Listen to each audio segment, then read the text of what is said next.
Hey, how you doing? This is RJ. So today I'm going to talk about a lot of different subjects, but I think it can be boiled down into how to make good conservative content. And for a number of different reasons, I'm going to use Lord of the Rings as my backdrop for good conservative content. Some of those reasons being, number one, I started rereading Lord of the Rings. I think it was probably the middle of the summer, and yes, I'm savoring it, so it's taking me a while. Number two, because there's something going around, which I think was originated by Carl Benjamin, who is a friend of the channel, talking about how to get back to the Shire. He's talking about England and how to get England back to English people. And he's basically saying, how do we get back to the Shire? It's getting invaded by orc hordes, as it were. And a lot of other people have started to run with this subject and this way of describing the problems of quote unquote progressive stances on things like immigration. And number three, because I was just talking about this subject with John's Longbox on my Wednesday night live stream, and we were talking about Lord of the Rings, and we were talking about how to make good conservative content, and my answer, if to put it into one sentence, is to make sure that content has a grounding of truth. And that's all you got to do. But I want to expound on that and talk about the fundamental core of a story, and what makes a story, and what makes a story a good story, and what is the contrary to a good story, a mangled story, something that is not a story itself, something like a panegyric or propaganda. So I'll tell you right off the bat that these are my musings on the subject, and if you want to disagree with me, do so in the comments. That would be great. So lately I've been trying to boil things down to their fundamental human attributes. So I don't want to talk about story as in what is the principal definition of story, but the functionality of story and how it plays into human lives. And I think the functional connection of story with human beings is twofold. Although when you take those twofold and put them together, there's also an added element to it after that as well. So the twofold connection of story and the reader, that is to say, how the story best connects to the reader and makes the most impact, is number one, through feeling, and number two, through inspiration. And I would argue that those two things need to be there and need to connect in order for it to be a proper story. Now, I would say feeling is rather simplistic in understanding how it is connected to story. Your story invokes feelings within you. That's pretty much it. But inspiration is something much, much deeper. And I want to focus on one of the main, if not the main element of this inspiration. First of all, let's look at inspiration itself. The word typically means something like the divine breath. So this work is breathing a spirit into you, as it were. And this is extremely important. Why? Because this idea of inspiration is very much also connected to the idea of the soul. As Augustine once said, what is the soul but spirit? And we're talking about this story connecting through a spirit to the spirit of the human being.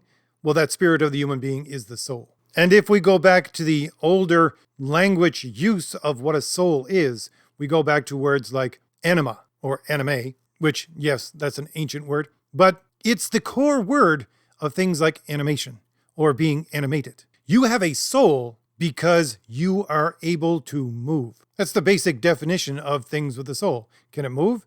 Then it has a soul because it's animated. Thus, it has an anima. Thus, it has a soul. So if we look at it in terms of what are the two things within the reader, within the human being, that are activated with a story, especially a good story, it is feelings and a stirring of the soul. The soul being that which animates you, that which allows you and gets you to move.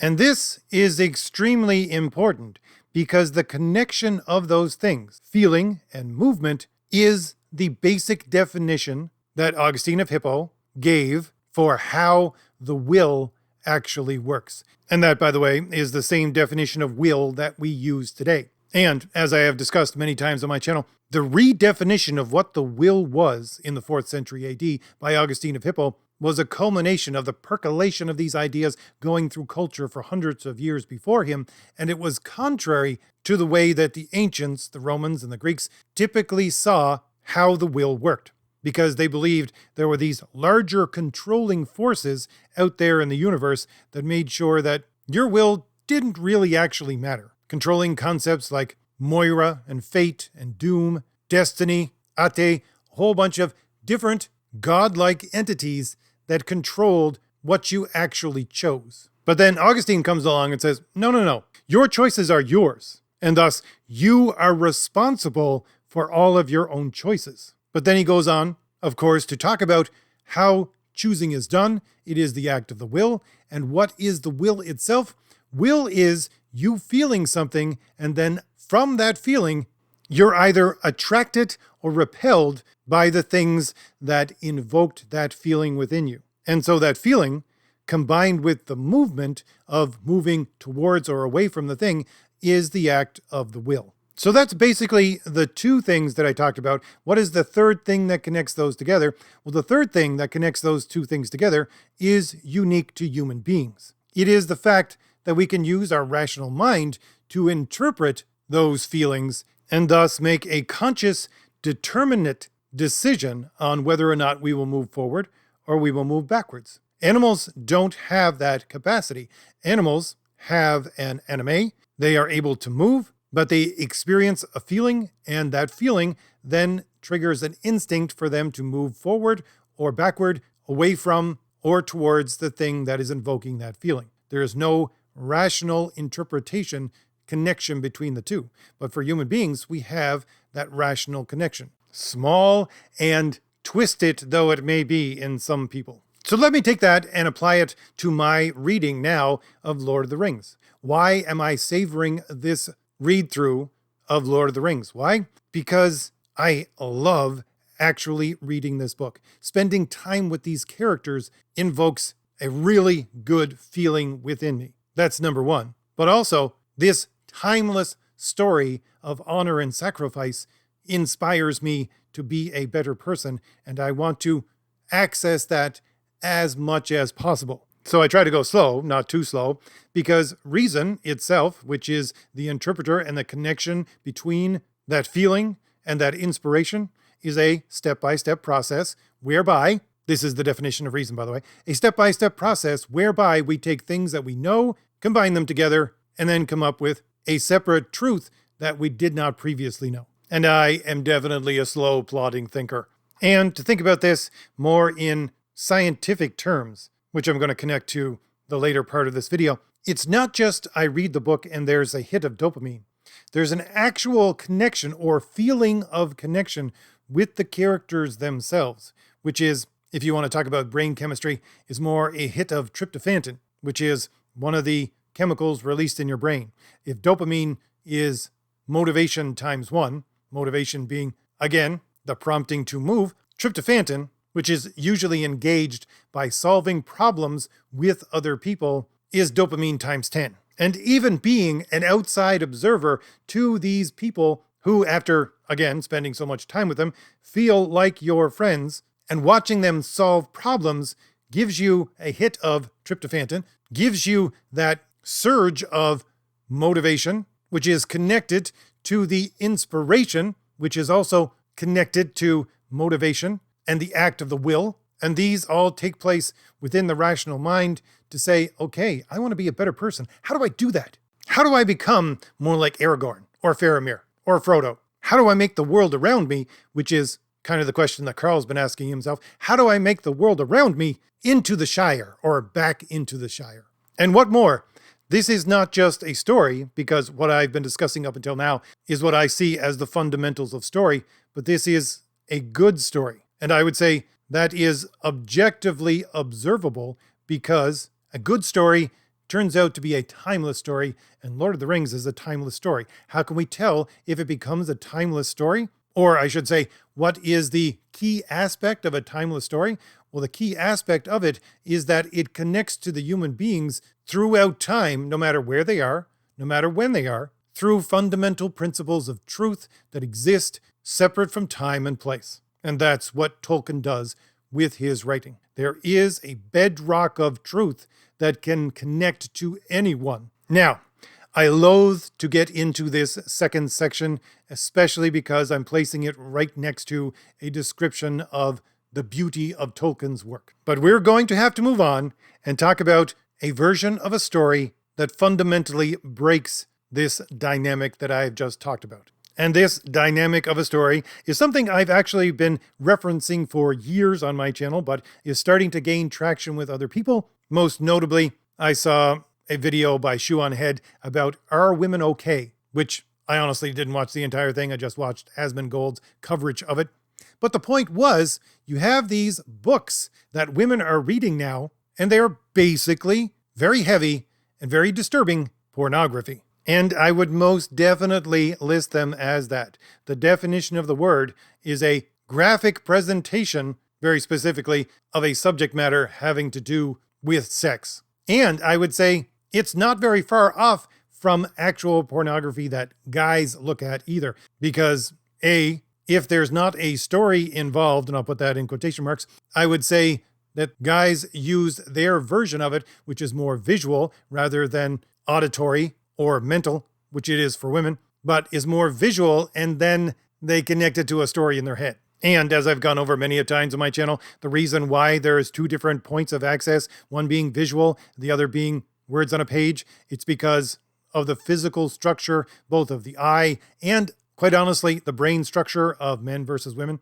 But it's still basically doing the exact same thing. Now, I'm going to concentrate more on the female because you can think of that more in terms of a story. And again, what is going around is these books that women are reading, which are of this ilk. So let's concentrate on that.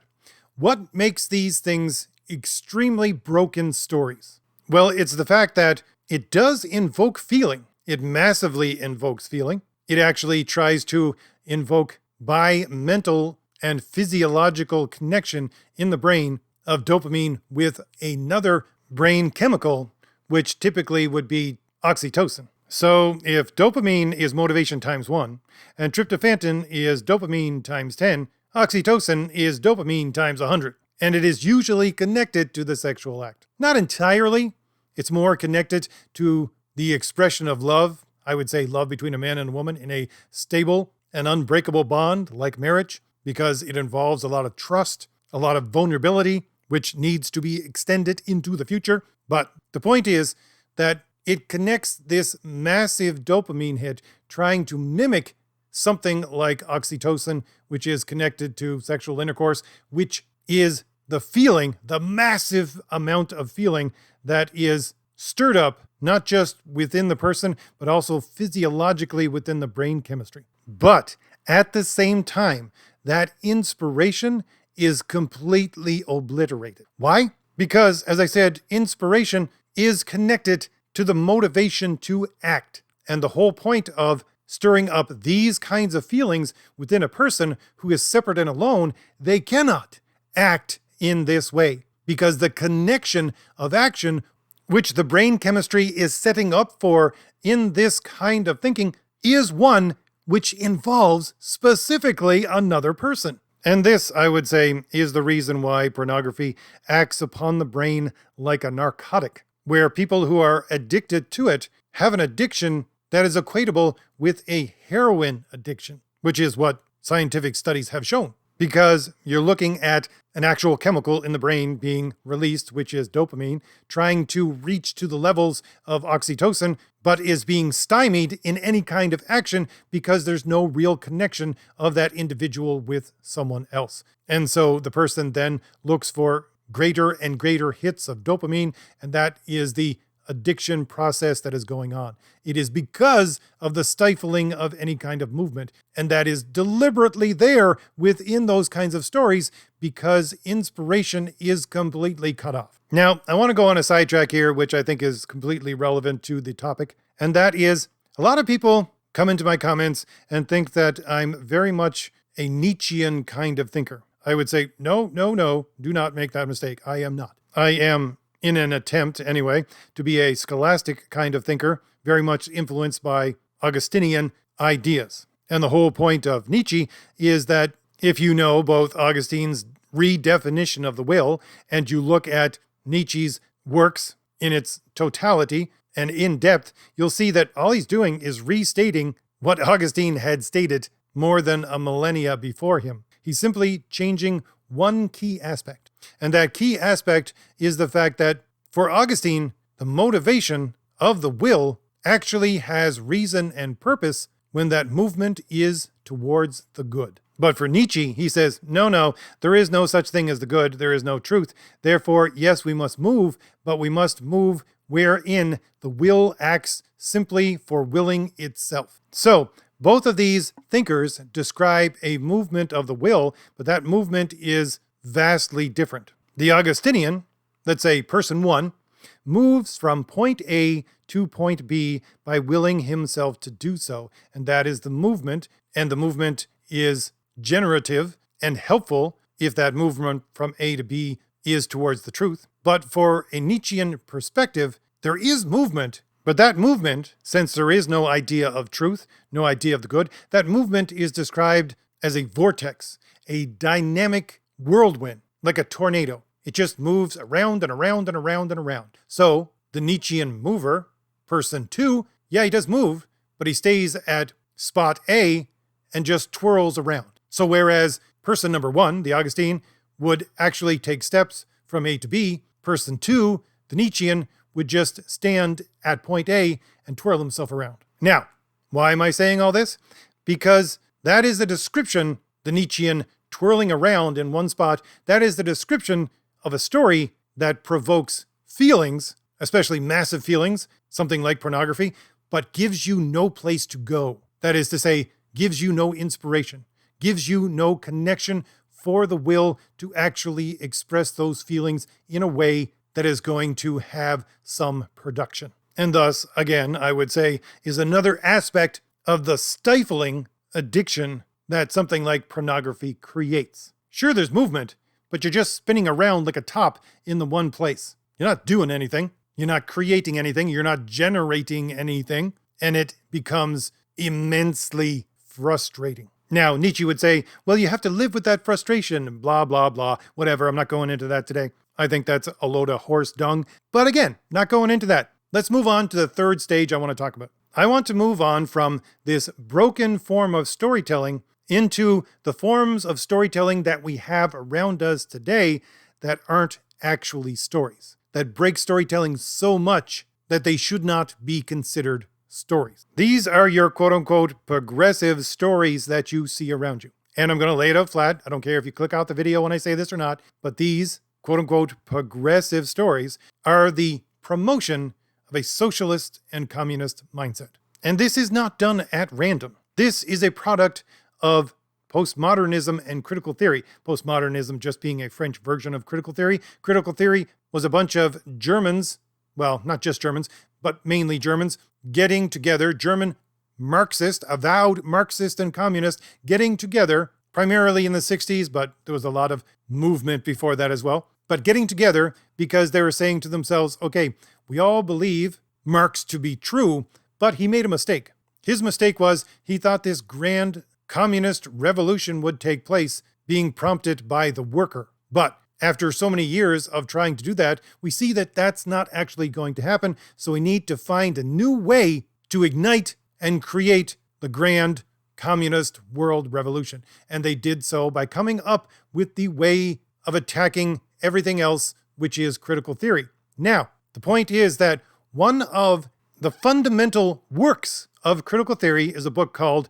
The Dialectic of Enlightenment, which I talk about every once in a while on my channel, which is basically one of these guys, well, actually two of these guys, writing a book about how this entire thing of critical theory is a process and is connected to the historical stories that we all know. So he goes through, in each chapter, various stories throughout history, showing how it is the progression towards the end of history through the dialectical process, and how each of these stories, in their opinion, are meant to show this progression towards and are meant to progress towards the end of history, which again necessitates the grand communist revolution. Now, I would say the two writers of this book tried to superimpose the communist ideology onto all of these old stories to try to make it fit to look like their ideas were correct. But if you look around you today, it's not that the people producing these quote-unquote progressive stories trying to retrofit so much their ideology onto the stories of the past. It's they're trying to create stories under this dynamic itself so that the ideology is the creation of the story. I guess a good way of thinking about it would be in the USSR, they decided at one point that they would plant their crops according to the socialist communist ideology, that the science, quote unquote, of agriculture needed to follow the ideology of communism. And when they tried to actually grow crops like that, they created massive crop failure and then famine, because you cannot impose that onto agriculture. It just doesn't work. We see the same thing around us today. We see the same thing because you have people, these quote unquote progressive people, trying to take this ideology and impose it upon storytelling. And what do we have around us today? We have the massive devastation of any kind of crop yield and a famine of good storytelling. But the real point, the point of the breaking of these quote unquote stories so that they're no longer stories, they're propaganda or a panegyric of some kind, is the fact that let's take that description and use of story within pornography and transfer it over to this, what we're talking about now, quote unquote progressive storytelling. The same thing holds in many different aspects. What they're trying to do with the storytelling is invoke feeling, massive amounts of feeling. Number one, this is why they want everybody to feel like this character is a representation of you. You need to see yourself in this character. Why? Because that makes it easier for you to feel the same feelings that they themselves are feeling within the story. And I have gone over many different aspects of this over the history of my channel. The woman who was in operational control of Marvel Comics, who has since gone on to become an executive producer of Marvel television shows, talking about the stories of Marvel and how they used to be one thing about conflict, but now they're no longer about that. Now they're about feeling. Now they're about, can you be a good friend? Do you have empathy? She literally talked about this several times. Or the Writers Guild of America podcast that I talked about, the 2-hour-long podcast where they talked about queering legacy characters, saying that continuity is not what many people think it is. You and I probably think about continuity as you have building blocks, and if you want to build a story too, as in the second story of a building, you need to build on the foundation of story one. But they talked about continuity as in terms of a flowing river of feeling. That's how they could take these established characters that were there for almost 100 years sometimes and turn them into queer characters because they were just following this river of feeling. And they're at a point where the river has shown them that the feeling is transforming them into this kind of queer character. So it's all about feelings, okay?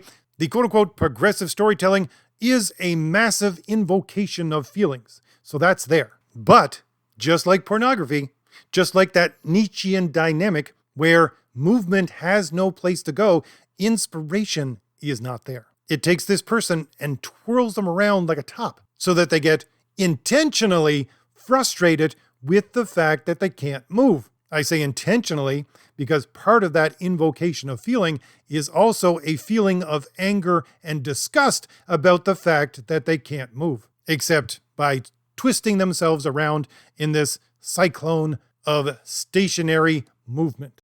And then these quote-unquote stories do something very deliberate, very ideological, very much akin to let's impose this ideology onto the framework of story. They open up a pinhole. They open up a pinhole right there where that tornado of the person's feelings is spinning around like a frustrated top. And that pinhole is, you see, you can't affect anything yourself. Your will not be sufficient for you to move. But there's an exit strategy here. And that exit strategy is socialism. That exit strategy is communism. That exit strategy is that you can't do anything yourself. Your will is insufficient. But if you join your will to the will of the society, to the commune, to the state, well then you can move. Then you can channel all of that frustrated feeling, energy through that pinhole and actually get to move, but only if you're attached to the other people in the society, in the commune, in the state that sees itself as God, by the way, the fascist state of Gramsci, which, by the way, he said was the most perfect description of socialism. But yeah, that is the key. They open up that pinhole and say, you can channel your movement and your anger and your rage and your feeling through that pinhole to actually move only if you're connected to the others through what? Through the ideology. And this is what destroys any actual semblance of storytelling. Because, as I talked about with Lord of the Rings, that connection between the feeling and the inspiration, the ability to move, should be the will. The rational mind, hopefully in control of the will, but the will nonetheless. And the will itself is an individual thing. It's you and the page, your mind, your feelings, and your will. And if you want to be inspired to move, it is through the will, the individual will, that the story expresses itself as a proper connection to a human being. So if you eliminate that individual will and say, no, the only movement of the will that you can actually participate in is a combined social, communal, state-sponsored will, then it destroys the key element necessary for storytelling. And thus, your quote-unquote progressive stories are not actual stories. They're propagation of the ideas of that ideology. They're a panegyric on the greatness of that ideology so that it mobilizes the foot soldiers to serve that ideology, to get them, as it were, to march in lockstep against the enemy that they are directed by their ideology to attack. This, by the way, as I talked about at the first of this video, is a descent backwards into the ancient ideas of the will, wherein your will as an individual really doesn't matter, because there are these large, godlike controlling forces that ensure that your will is snuffed out and goes in certain directions. But these godlike forces are no longer destiny or fate, they're whiteness, or misogyny, or systemic racism. Or, to put it in Tolkien-esque terms, this is the Sauronic will to dominate, which is the enemy of the free peoples of Middle-earth. So, if I've given you anything new to think about, hit like, hit the shield in the lower right-hand corner of your screen to subscribe, and leave me a comment. Tell me what you think about all this. All right, I'll leave it there. I'll see y'all later. Bye.